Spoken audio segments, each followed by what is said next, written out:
êtes avocat, vous avez fixé votre tarif, votre cabinet fonctionne, tourne bien.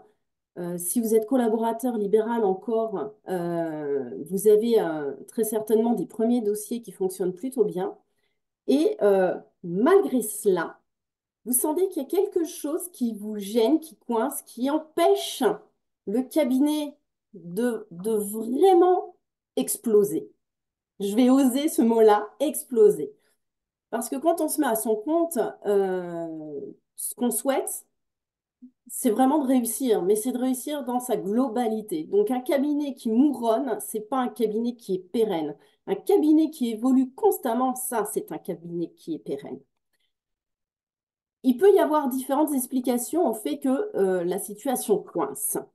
Nous, aujourd'hui, ce qui va nous intéresser, eh ben, c'est votre rapport à l'argent. Si vous êtes concerné par une de ces situations où vous avez des clients, vous avez l'habitude de vos dossiers, vous connaissez vos compétences, et malgré tout, pour un même dossier qui concerne la même typologie de situation juridique à laquelle vous allez répondre, qu'est-ce qui fait qu'avec un client A, ça vous posez aucun souci de, par exemple, si on est sur une procédure prud'homale, de facturer 1800 euros la procédure prud'homale, alors qu'avec un autre client pour la même problématique, vous allez avoir tendance à réduire votre facture et vous allez être gêné ou pas suffisamment à l'aise au fait de présenter par exemple la facture. Si vous êtes adepte du fameux voyez ça avec ma secrétaire, on va botter en touche. Vous voyez toutes ces situations, et ben, ces situations sont des messages qui viennent dire, ah, ça serait peut-être intéressant d'aller voir ce qui se passe vis-à-vis de votre rapport à l'argent. Alors, non, je ne vais pas vous parler de comment on détermine les honoraires. Vraiment, ce qui nous intéresse aujourd'hui, c'est quel est votre rapport à l'argent. On n'a pas tous la même vision de l'argent. On ne met pas sur le mot argent la même idée, la même, on va y venir, croyance derrière. On a des mots qui sont à connotation plutôt positive, comme la valeur, le respect, la liberté. Et on a eu aussi des mots plutôt à connotation défavorable, comme le stress, la gêne, la honte. Donc on ne met pas tous la même croyance derrière le mot argent. Donc cette petite question pour vous permettre de voir qu'effectivement, chacun a un rapport différent avec la notion de l'argent. Et c'est ça qui va nous intéresser aujourd'hui. Je l'ai dit tout à l'heure, le mot que vous avez utilisé, eh ben, quand on va venir creuser, c'est ce que moi, en tous les cas, dans mon vocabulaire, j'appelle la croyance qu'on met vis-à-vis de notre rapport à l'argent. Je n'ai pas dit mon mot à moi. Pour moi, l'argent, le premier mot qui me venait, c'est conflit.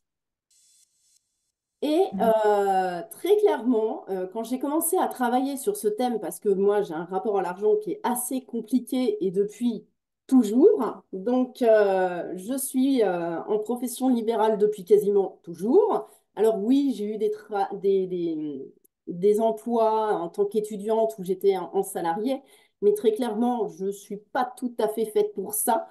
Donc, je suis plutôt à mon compte, donc avocat libéral avant, et aujourd'hui, comment on appelle ça, entrepreneur individuel. Euh, et pourtant, je sais que mon rapport à l'argent vient avoir des blocages et des limites vis-à-vis de mon entreprise, parce que je mets des croyances dessus. Et la première croyance que j'ai identifiée très, très, très jeune, c'était les conflits, parce que chez moi, dès qu'on parlait argent, dès que mes parents parlaient argent, je vais être un peu vulgaire, mais ils s'engueulaient à longueur de temps. C'était vraiment un sujet qui les crispait.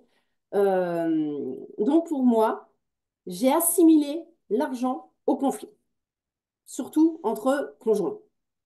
Je vous invite vraiment à réfléchir d'où vient cette image-là que vous avez de l'argent, qu'est-ce qui fait que vous associez la liberté ou la honte ou le stress ou la gêne ou la juste rémunération avec le mot argent. Ça peut venir ça vient d'une croyance et les croyances viennent de trois manières différentes. Soit d'une expérience vraiment significative, il y a eu une chose très marquante dans votre vie qui est arrivée, soit des expériences répétitives, dans mon cas c'était ça, puisque je voyais mes parents s'engueuler très très régulièrement, donc c'était répétitif, c'était pas une fois de temps en temps, ou des croyances par adoption. Et là, le grand classique, on en connaît, je pense, tous une, en France, l'avocat est quelqu'un de riche. Ça fait partie des croyances culturelles, par exemple.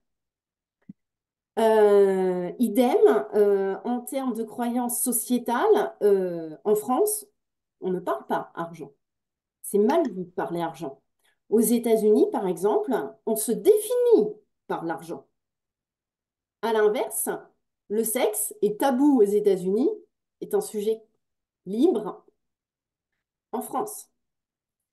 Donc, lorsque l'on met nos différentes couches, imaginez, entre les croyances culturelles, les croyances religieuses, qui ont aussi une incidence, puisque quand on regarde l'histoire, les chrétiens ne doivent pas avoir un lien avec l'argent, et c'est pour ça que ce sont plutôt les personnes de religion juive qui avaient les activités commerciales, parce que les chrétiens, eux, ne devaient pas toucher à l'argent. Il y a tout ça qui rentre en ligne de compte. Il y a une autre croyance, et là je vais m'adresser aux femmes. Quand on dit, est-ce que tu gagnes bien ta vie? Pour certaines, inconsciemment, gagner sa vie pour une femme, on l'associe à la péripétitienne. On vend notre corps, alors qu'on ne vend pas notre corps, hein. Très, très clairement, et ça fait bien longtemps qu'on est conscient de ça, mais malheureusement, les couches de culture qu'on peut avoir et des croyances liées au milieu social d'où l'on vient et à la famille d'où l'on vient peuvent créer des dissonances. Et c'est là-dessus que je vous invite à réfléchir. Donc ces croyances, elles sont sur nous-mêmes, sur les autres et sur le monde en général. C'est pourquoi on ne s'en rend pas compte, mais l'argent est, enfin c'est pas l'argent au final, vous voyez bien ce dont on parle depuis tout à l'heure, c'est vraiment notre vision de l'argent, notre rapport avec l'argent qui a une incidence sur nos comportements, sur nos décisions, sur nos professions également. Et c'est super important de conscientiser ceci. Parce que je mets la main à couper qu'il y a des avocats ici qui nous écoutent, qui ont leur cabinet, qui savent très bien quelles sont leurs charges, quelles sont leurs dépenses, qui connaissent très bien quel est leur chiffre d'affaires, qui savent très bien se positionner sur le marché au regard de ce que font les confrères, au regard aussi des règles déontologiques, qui arrivent très bien à fixer leur honoraire, et pourtant qui ne s'estiment pas être rémunérés à leur juste valeur. Qu'est-ce qui fait qu'on a encore ce sentiment-là alors que tous les voyants sont en vert? Et donc, vous allez me dire, OK, mais on fait quoi de ça maintenant? Eh bien, je vous rassure, là, c'est le cercle de la croyance, et la croyance peut être limitante ou aidante. Et quand elle est limitante, on ne peut pas la casser comme ça du jour au lendemain. Et c'est même, j'ai envie de dire, dangereux pour vous de souhaiter ou de vouloir la casser comme ça, de manière très brutale du jour au lendemain. C'est beaucoup plus sain et durable de commencer à réfléchir petit pas par petit pas. Et on ne va pas casser une croyance limitante, on va la ramollir pour la transformer en croyance aidante. Et ça, avec le dessin que je vous ai fait, vous pouvez voir que vous avez trois portes d'entrée. C'est-à-dire qu'on a la pensée, par exemple, euh, Si je reprends mon propre exemple, quand je dis que pour moi, l'argent, c'est un conflit entre conjoints, voilà ma pensée. Si j'ai un problème d'argent, je vais me prendre la tête avec mon mari. Résultat des courses, ça crée une vraie tension en termes d'émotions à l'intérieur. Je fais quoi? J'ai besoin de ça, mais si j'y vais, je vais m'engueuler avec mon mari, donc je culpabilise aussi. Ça crée une émotion chez moi. Et ça entraîne un comportement qui fait que, alors il peut être différent en fonction de l'émotion que j'ai eue entre-temps. Soit je ne vais rien dire, mais du coup je garde tout pour moi et à un moment la soupape, eh ben, elle va exploser. Soit je vais aller le voir, mais en mode petite fille. S'il te plaît, chérie, j'ai besoin d'argent, est-ce que tu veux bien? Et je ne me positionne pas du tout en position d'adulte, je me positionne vraiment en petite fille qui demande, qui quémande à ses parents l'autorisation d'avoir un peu d'argent. Le résultat, eh ben, c'est qu'en fait, ça vient confirmer le fait que eh ben, si j'ai pas assez d'argent, il faut que j'en demande à mon mari, mais je risque de m'engueuler avec lui. Donc, il ne faut pas que je lui en demande. Et là, on est dans ce cercle vicieux. La bonne nouvelle, c'est qu'on a trois portes d'entrée pour ramollir ce cercle vicieux. Alors, à l'inverse, si vous êtes dans un cercle vertueux, profitez-en et travaillez-le encore plus. Donc, comment vous pouvez passer d'un cercle vicieux à un cercle vertueux? Vous pouvez rentrer soit par la pensée, soit par l'émotion, soit par le comportement. Quand je travaille avec les avocats qui viennent me voir là-dessus, souvent d'ailleurs, c'est pas nécessairement la première question, c'est pas j'ai un problème avec l'argent, Guylaine, est-ce que tu peux m'aider? Généralement, c'est Guylaine, je manque de clients, j'ai besoin d'avoir plus de clients. Et là, on commence à travailler et à force de questionner, l'avocat s'aperçoit que c'est pas le problème des clients et c'est pas le problème des dossiers.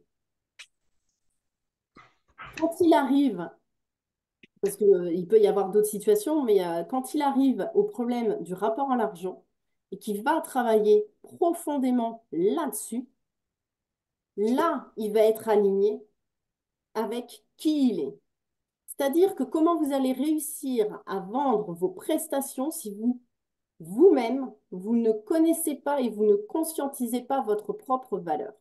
Ajoute un zéro d'Alexandra Martel et qui évoque la tarification à la valeur. Et là, vous allez travailler sur qui vous êtes, qu'est-ce que vous apportez à vos clients, quelles sont, alors effectivement, vos compétences. Donc les compétences dures, on va dire, c'est le fait d'être juriste, le fait d'être avocat, le fait d'avoir tant d'années d'études, le fait d'être spécialisé ou avoir des domaines d'activité prédominantes dans telle ou telle matière. Euh, Ce genre de choses. Mais ce n'est pas seulement ça qui fait qui vous êtes. Il faut prendre conscience que vis-à-vis du client, il y a une valeur perçue de votre travail.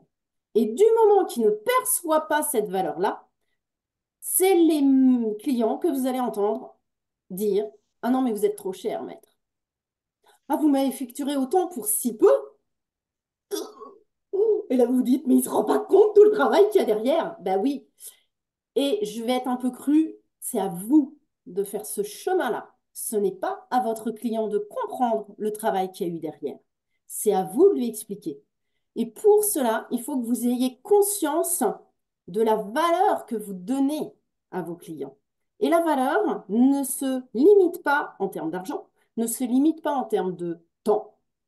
Qu'est-ce que, je reprends mon exemple, par exemple, en conseil de prud'homme, si votre client est un salarié qui vient vous voir parce qu'il est à la limite du burn-out, qu'il est en arrêt maladie, qu'il souhaite obtenir une rupture conventionnelle, vous allez pas simplement lui permettre d'obtenir la rupture conventionnelle, vous allez lui permettre de gagner du temps, de l'argent, de la sérénité, de la tranquillité.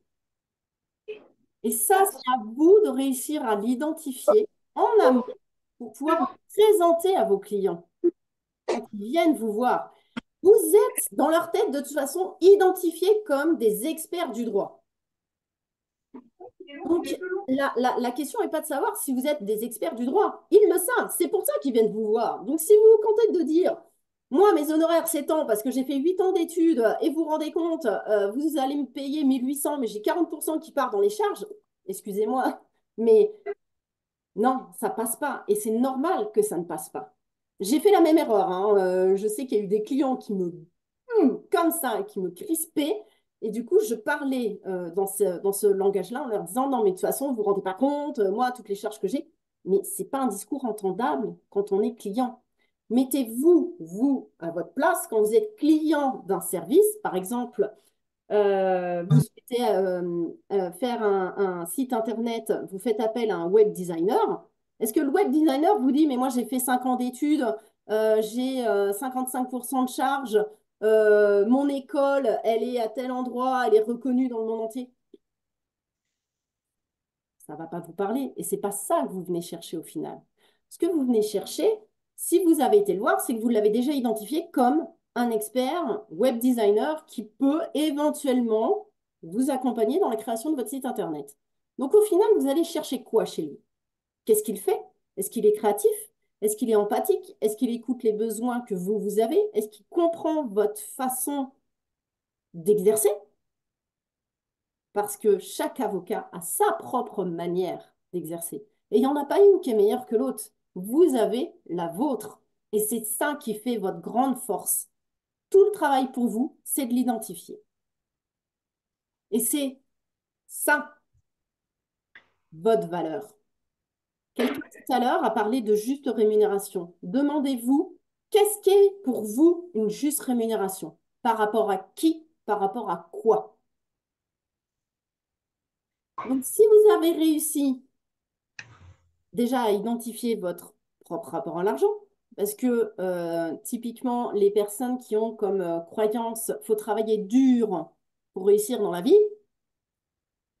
quid des dossiers où vous prenez un plaisir fou, vous les facturez, vous les facturez pas, vous les facturez moins qu'un dossier où vous avez passé plus de temps, que vous l'avez trouvé beaucoup plus dur techniquement pour vous. Donc déjà, identifiez votre propre rapport à l'argent. Ensuite, déterminez votre valeur à vous et surtout la plus-value que vous apportez à vos clients. Et ne me sortez pas, ah, c'est parce que je suis un expert du droit du travail individuel. Non. Ça, c'est une compétence juridique, j'ai envie de dire classique. Vous l'avez, votre plus-value. Il faut juste aller la chercher. Qu'est-ce qui fait votre différence? Qu'est-ce qui fait que le client va vous prendre vous et pas l'autre avocat en droit du travail en relation individuelle? Et une fois que vous avez identifié ça, là, vous pourrez partir sur la fixation d'une tarification à la valeur. Ce que vous êtes prêt à fixer comme tarif et ce que le client est prêt à payer. Et il y a des situations où c'est l'inverse. Il y a des situations où vous allez avoir des clients qui vont vous dire seulement profitez de ces clients-là. Demandez-leur, mais qu'est-ce qui fait que vous vous attendiez à une facture plus importante? Vous auriez été prêt à me payer combien pour cette prestation-là? Et pourquoi? C'est une mine d'or. Les retours de vos clients, c'est une vraie mine d'or.